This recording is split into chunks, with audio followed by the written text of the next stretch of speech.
सुप्रभातम। आज का प्रकरण है नित्या स्वकार्यम साधनीय। नीति से अपने कार्य साधने चाहिए। एकादशः पाठ, 11वां पाठ विष्णु शर्मा द्वारा रचित पंचतंत्र से लिया गया है। पाठ परिचय।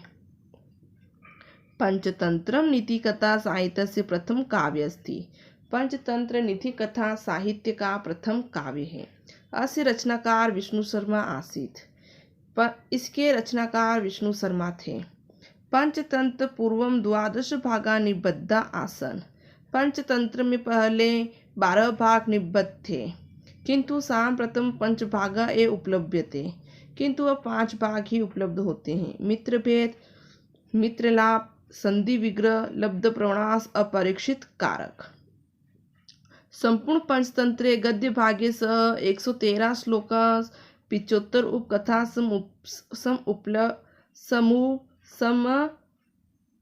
उलसंति। संपूर्ण पंचतंत्र में गद्य भाग सहित 113 तथा 75 उपकथा उपलब्ध है। पंचतंत्र से प्रथमो अनुवाद पहलवी भाषायां ख्रीष्टस्य 6ठ शताब्दी अभवत्। पंचतंत्र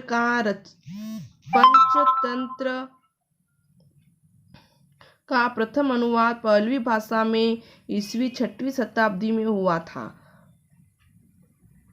पंचतंत्र से रचनाकार ईस्वी 3य शताब्दी आसी विदुषा विवेच्य अनुसारेण प्रतीयते।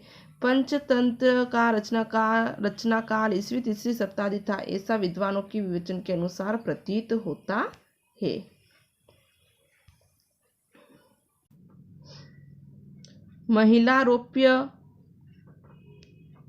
महिलारोप्य राजा अमरशक्ति त्रय पुत्रा परम तेज मूर्खा आसन। महिलारोप्य नगर के राजा अमरशक्ति के 3 पुत्र थे, लेकिन वह सभी पुत्र मूर्ख थे। एकदा स विष्णु शर्मणो शिक्षण विषय महात्म्यं श्रुतवान अतः सत्य कृत्य तमानितवान। एक बार उसने विष्णु शर्मा के शिक्षण के विषय में महात्म्य सुना और आदर सहित उन्हें उसने बुलाया। अमर शक्ति पुत्र त्रय शिक्षयितुम निवेदितवान। अमर शक्ति ने तीनों पुत्रों को पढ़ाने के लिए निवेदन किया। विद्वान पंडित विष्णु शर्मा अपि तान पाठयितुम प्रतिज्ञितवान। विद्वान पंडित विष्णु शर्मा ने भी उन्हें पढ़ाने की प्रतिज्ञा कर ली। कथात्मक शिक्षणेन ते त्रयो परिराजपुत्रा स्व अल्पकालेन ए विद्वांस नीति निपुण च भवन। कथात्मक माध्यम से पढ़ाए जाने वे राजा के तीनों पुत्र भी थोड़े ही समय में विद्वान और नीति शास्त्र में निपुण हो गए। संकलित पंचतंत्र से चतुर्थतंत्र लब्ध प्रणाशत गृहीत्वा यस्यां प्रधान शिक्षा मिलती। संकलित कथा पंचतंत्र के चतुर्थ तंत्र लब्ध प्रणाश में ली गई है, जिसमें मुख्य शिक्षा मिलती है कि बुद्धिमान मनुष्य व कार्य नित्य साधियम, कि बुद्धिमान मनुष्य अपने कार्य को नीति से साधता है, उचित मार्ग पर चलकर सिद्ध करता है। अस्मिन् संसारे अनेके मनुष्य सह संपर्क भवति। इस संसार में अनेक मनुष्यों के साथ संपर्क होता है। जब भिन्न भिन्न विचारवंत संति, और वे भिन्न भिन्न विचार वाले होते हैं। अधिक बलशाली अपि संति, अधिक बलवान भी होते हैं। निर्बला अपि संति, निर्बल भी होते हैं अर्थात बलहीन। ते सह पृथक पृथक व्यवहारेण स्व कार्यम साधनीय। उनके साथ अलग अलग व्यवहार से अपना कार्य साधना चाहिए। मूर्खस्तु केवल अहंकारेण स्व कार्य हानि में कुर्वन्ति। मूर्ख तो केवल अहंकार से अपने कार्य की हानि ही करते हैं। उत्तम पुरुष नम्रतया प्रणम्य स्व कार्यम साधनीयम। उत्तम पुरुष को नम्रता से प्रणाम करके अपने कार्य की सिद्धि करनी चाहिए।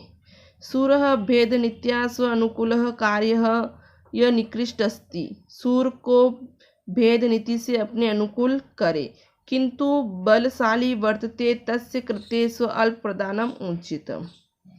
जो अधम है किंतु बलशाली, उसे थोड़ा देना उचित है। और जो शक्ति वाला है, यच पराक्रम किंतु दुर्बलाच पराक्रम जेतव्य तदेव राजनीति मूल मंत्र। शक्ति वाला है अथवा निर्बल है, उसे पराक्रम से जीतना चाहिए, यही राजनीति का मूल मंत्र है। आसित पाठ शुरू होता है। आसित कश्चित वन प्रदेशे महाचतुर को नाम श्रृंगाल। किसी वन प्रदेश में महाचतुर नाम का श्रृंगाल रहता था। श्रृंगाल यानी कि गिद्दड़। तेन कदाचित अरण्ये स्वयं मृतो गज समासादित। एक समय उसे वन में एक मरा हुआ हाथी मिला। तस्य समतान परिभ्रमति, वह उसके चारों ओर घूमने लगा। समतांत उसके हाथी के। परम कठिनाम त्वचम भेदु न शक्नोति, परंतु हाथी की कठोर चमड़ी को फाड़ नहीं सका। भेदुम का अर्थ होता है फाड़ना। अथ अत्र अवसरे इतः तत् च विचरण कश्चित सिंह तत्रे प्रदेशे समायो। एक समय उससे वन में एक मरा इसी अवसर पर इधर उधर घूमता हुआ एक शेर कहीं से वहां वन में आता हुआ दिखाई दिया। अथ स समागत दृष्ट्वा, श्रृंगाल ने शेर को आया देखकर स शिथिल विन्यः तमो मंडलः संयोजित युगल सविनय उवाच। पृथ्वी पर चोटी तक सिर रखकर दोनों हाथ जोड़कर बड़ी विनम्रता से शेर से बोला, हे स्वामी त्वदीयहं लागुड़िकः स्थितदं गजमिमं रक्षामि। मैं तो आपका सिपाही हूँ और आपके लिए ही इस हाथी की रक्षा कर रहा हूँ। तदेनं भक्षयितुं स्वामी, हे स्वामी आप इसे खाइए। तम प्रण दृष्ट्वा सिंह प्रवाह, सिंह ने उसे विनम्र देखकर कहा, भो अरे न अहम मन्ये हंत सत्वं कदाचित अपि भक्ष्यामि। अरे मैं तो दूसरे का मरा हुआ शिकार कभी नहीं खाता। उक्तश्च कहा भी है, वने अपि सिंहा मृग मांस भक्ष्या, कि वन में रहते हुए भी शेर अपने हाथ से मारकर ही मृगों का मांस खाते हैं। बुभुक्षितो ने तृणम चिरंती, भूखे मरने पर भी शेर कभी घास नहीं खाते। ए कुलीना व्यसनाभिभूता, इस प्रकार कुलीन लोग भी विपत्तियों में पड़कर भी नीति मार्गम परिलंघयति, नीति का मार्ग कहीं भी नहीं छोड़ते हैं। इस प्रकार वो इस बात को कहता है। आगे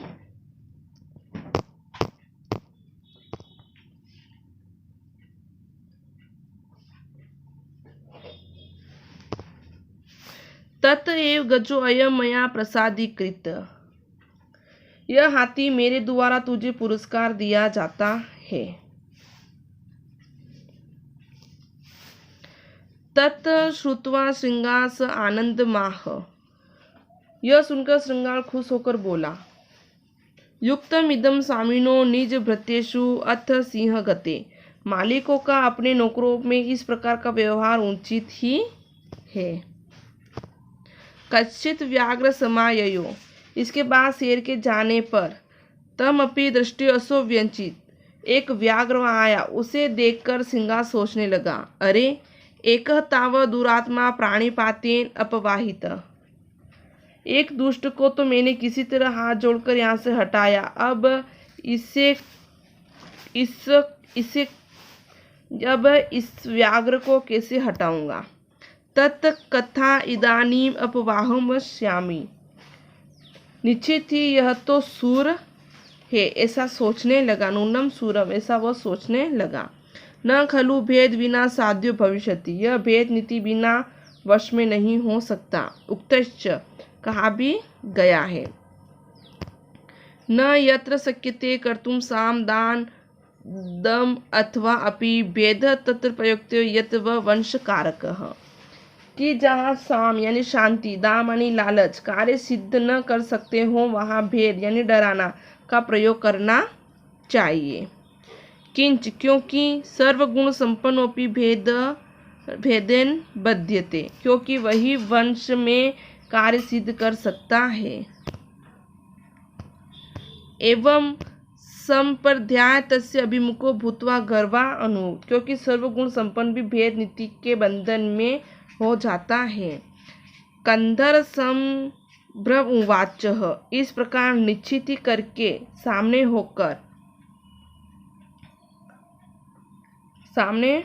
होकर अभिमान से उचित गर्दन करके गर्वयुक्त शब्दों में डराता हुआ बोला, मम मामाजी कथम अत्र भवान मृत्यु मुखे प्रविष्ट, आप यहाँ मृत्यु के मुख में कैसे आ गए। ये निष्ग सिंहन व्यपादित, क्योंकि यह हाथी शेर ने ही मारा है और मुझे इसकी रखवाली के लिए मम त्रणे निजुतुम नद्यम स्नानम गत, करके नदी में स्नान करने के लिए गया है। तेंच गच्छता मम समादिश, जाते हुए उसने मुझे आदेश दिया है कि यद कच्चित व्याघ समाहित, यदि कोई बाघ आ जाए तो त्वया सम गुप्त मम आदिनी, तो मुझे चुपके से बताना। येन वन इदम मया निर्वज्ञम कर्तव्य, मैं इस वन को बाघ से हीन कर दूं। यतः क्योंकि पूर्व व्याघ्रकरणेन मया व्यापादिदो गज शून्य भक्षित्वा उचित्वा नित्वम, क्योंकि पहले एक व्याघ्र ने मेरे द्वारा मारे गए हाथी को रक्ष रहित पाकर झूठा कर दिया। तद इदानीम आरंभ व्याघ्र संप्रति प्रकुपितो अस्ति, उसी दिन से लेकर मैं बाघों पर बहुत क्रोधित हूँ। इस प्रकार से वो उसे कहता है। तब तत्र श्रुत्वा व्याघ्र संतस्त तमवाह, यह श्रृंगार की ऐसी बात सुनकर वह बाघ भय से कांपता हुआ बोला, भो भगिनिये, हे भांजे, देहि में प्राण दक्षिणा, प्राणों की भिक्षा दो। त्वया तस्य अत्र चिराय आयातस्य अपि मदिया क अपि वार्ता न आखेगा, तुम उसके शेर के देर से आने पर भी मेरी कोई बात मत कहना। एवं अभिधाय सत्वरम पलायत चक्रे, ऐसा कहकर वह शीघ्र ही वहां से चला गया। अथ गते व्याघ्रे, इसके बाद व्याघ्र के चले जाने पर तत्र कच्ची द्वीपी समायत, वहां कोई चीता आ गया। द्वीपी यानी कि चीता। तम अपि दृष्ट्वा असो व्यंचितः, उसको आया देखकर श्रृंगार सोचने लगा कि दृष्टो अयम चित्र, इस चित्ते के दंत पार्श्वद गज्जस्य यथा चर्म छेदो भवति, कि इस चित्ते के दांत और नाखून बहुत दृढ़ और तेज है। तथा करोमि, अतः इसे हाथी का मांस छिद जाए वैसा करता हूँ। एवं निश्चित तम उवाच, ऐसा निश्चय करके उसने बोला, भो भगिनी शूत्र, हे भांजे, हे बहिन के पुत्र, किम इति चिरा दृष्टो असि, क्यों आज बहुत दिनों में दिखाई दिए। कथच बुभुक्षित इव लक्ष्यते, क्या भूखे प्रतीत हो रहे हो। तद अतिथि रसी में तदेश गज सिंहेन हस्त तिष्ठति, आज तो तुम मेरे अतिथि हो। अहतश्च तथा दिष्टो रक्षपालः, इस हाथी को शेर ने मारा और मुझे रक्षा के लिए नियुक्त किया है। तथापि यावत सिंहो न समाहितो तावतस्य गज्जस्य मांस भक्षित्वा, परंतु जब तक शेर नहीं आता तब तक तुम मांस खाकर तृप्त होकर दूरतम वृत्तम व्रज, जल्दी यहाँ से चले जाओ। इस प्रकार वो उस चीते से कहता है। स आह, तब वह चीता बोला, मामा जी, यदि एव तन्नम कार्य में मांस से न, यदि यह शेर का शिकार है तो मुझे मांस खाने की कोई आवश्यकता नहीं है। जीवन नरो भद्र शतानी पश्यति, क्योंकि मनु जिएगा तो सुख से अवसर तो हजारों देखेगा। हम तो अपयश्यामी श्रृंगाल आह, इसलिए मैं तो यहाँ से दूर जाता हूँ। तब श्रृंगाल बोलता है, भो अधीर, अरे कायर, विश्रब्दो भूतवा, क्यों इतना डरते हो। बक्षय तुम, निर्भय होकर खा। तस्य आगमन दूरतो अपीत अहम निवेदश्यामि, उसके आने की सूचना मैं तुझे दूर से ही दे दूंगा। तथ अनुष्ठुते, ऐसा कहकर द्विपीना भिन्ना त्वचम विगाय, कुत्ते द्वारा हाथी के चमड़े में छेद किए जाने पर जम्बुकेन अभिहितम। श्रृंगाल ने कहा, भो भगिनी सुत, हे भांजे,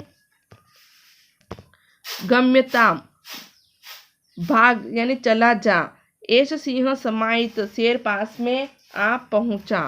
तद श्रुत्वा चित्रको दूरम प्रणष्ट, यह सुनकर चित्ता दूर भाग गया। अथ यावदसो तद भेद कृतानेन किंचित मांसम भक्ष्यति। इसके बाद चित्ती द्वारा किए हुए छेद से घुसकर जो कि उसका थोड़ा मांस खा पाया था, यानी कि हाथी का जो मांस था उसने वो खा पाया था कि तावत कुद्रो अपरम श्रृंगार समायो, उसी समय क्रोधित हुआ दूसरा श्रृंगार आ पहुंचा। अथ तमातम तुल्य पराक्रम दृष्टि श्लोक पठत। अब उसे अपनी बराबरी का देख वह श्रृंगार इस श्लोक को पढ़ने लगा। उत्तम प्राणिपातेन सूरभेदेन योजते नीचम अल्प प्रदाने समशक्ति पराक्रम।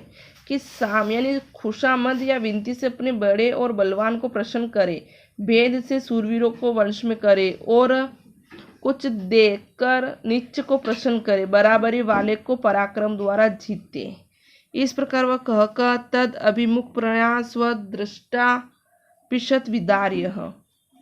उस श्रृंगाल ने सामने आए हुए श्रृंगाल पर आक्रमण करके दिंत भाजम कृत्वा, अपने दांतों से उसे छत विछत करके, स्वयं सुखेन चिरकालम, उससे दिशाओं की बलि चढ़ाकर, हस्ती मांसम भूजते, स्वयं सुख से बहुत समय तक हाथी का मांस खा लिया।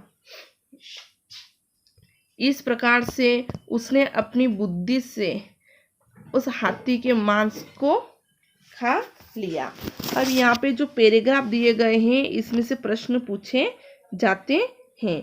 जैसे कि ये पैराग्राफ था कि स आह माम, यहाँ से ये पैराग्राफ शुरू हुआ। स मा आम, यहाँ से पैराग्राफ शुरू हुआ और अंत में हस्तिमान भूषम। इसमें से प्रश्न पूछेंगे कि प्रश्न आता है कि श्रृंगार सुखेन चिर कालम किम बुभुक्षते। एक पद में उत्तर देना होता है कि श्रृंगार ने सुख से बहुत दिनों तक क्या खाया, तो क्या खाया था, हस्ती मांसम यानी कि हाथी का मांस। फिर अगला प्रश्न पूछेंगे उत्तम कथम योजयत, कि बलवान को कैसे प्रसन्न करें, तो क्या है, उत्तम प्राणिपातेन योजते, यानी कि शाम या खुशमाद से प्रसन्न करे, बलवान से प्रसन्न करे। अगला प्रश्न एक व्याकरण संबंधी पूछते हैं कि किंचित मांसम भक्ष्यति, इस वाक्य में क्रियापद बताइए। कुछ मांस खाता है, इसमें कौन सी क्रिया हो रही है, भक्ष्यति, यानी खाने की क्रिया हो रही है, तो क्या आ जाएगा, भक्ष्यति। फिर आता है भक्षय शब्द का पर्याय शब्द पूछेंगे, तो भक्षय का पर्याय क्या बनता है, खाद, और खाद का अर्थ होता है खाओ। इस प्रकार से जो पैराग्राफ होता है यानी कि गद्यांश होते हैं या पद्यांश होते हैं, उनमें से पठित गद्यांश पूछा जाता है, जो आता है वो आपके 5 नंबर का, जिसमें से हमको प्रश्न के उत्तर ढूंढ के लिखने होते हैं। अब कुछ वेरी इंपॉर्टेंट प्रश्न आते हैं, उनमें से क्या है कि निबंधात्मक प्रश्न आता है। अब निबंधात्मक प्रश्न में क्या पूछते हैं कि नित्या स्वकार्य साधयन कथा अनुसार संगाचरि चित्रम, वेरी इंपॉर्टेंट, यह आएगा आपके 3 नंबर का। एक ही निबंधात्मक प्रश्न आता है और वो 3 नंबर का आता है। तो क्या कहा इसने कि नित्य स्वकार साधनीम कथा के अनुसार श्रृंगार का चरित्र चित्रण कीजिए। तो इसे संस्कृत में लिखना है तो कैसे लिखेंगे, श्रृंगाल महाचतुर स्वार्थ परायण च आसीत्, सह सर्वदा निजः स्वार्थ साधयितुं प्रयत्नं करोति, कथां पठित्वा ज्ञानं भवति, सह विश्वास पात्रं न अस्ति, स्वकार्यं सिद्धार्थं च असत्यम् अपि वदति, यथा व्याघ्रं चित्रकं प्रति च वदति, यथा अवसर अनुसारेण सह साम दाम भेद च प्रयुक्तं करोति, अतः श्रृंगार स्वार्थी निकृष्ट असत्यवादी अस्ति, सह स्वार्थ हेतु कस्मिन्नपि सीमा उल्लंघयति। क्या कहा है कि श्रृंगार अति चालाक और स्वार्थपरायण था, वह सदा अपना स्वार्थ साधने का ही प्रयत्न करता था। कथा पढ़कर यह ज्ञात होता है कि वह विश्वास पात्र नहीं है, अपने कार्य सिद्ध करने के लिए वह झूठ भी बोलता है, जैसे बाघ और चीते से बोलता है। अवसर के अनुसार वह साम दाम भेद का प्रयोग करता है, अतः वह स्वार्थी, झूठा और नीच है। वह अपने स्वार्थ के लिए कोई भी सीमा लांघ सकता है। इस प्रकार से इस निबंधात्मक प्रश्न जो आता है उसका उत्तर इस प्रकार से लिखना होता है। उसके बाद आपको अन्वय पूछेंगे कि प्रस्तुत अपठित गद्यांश में से कोई अन्वय लिखिए, तो आपको अन्वय भी लिखना है। इस प्रकार से जो आज का ये टॉपिक था समाप्त हुआ। धन्यवाद।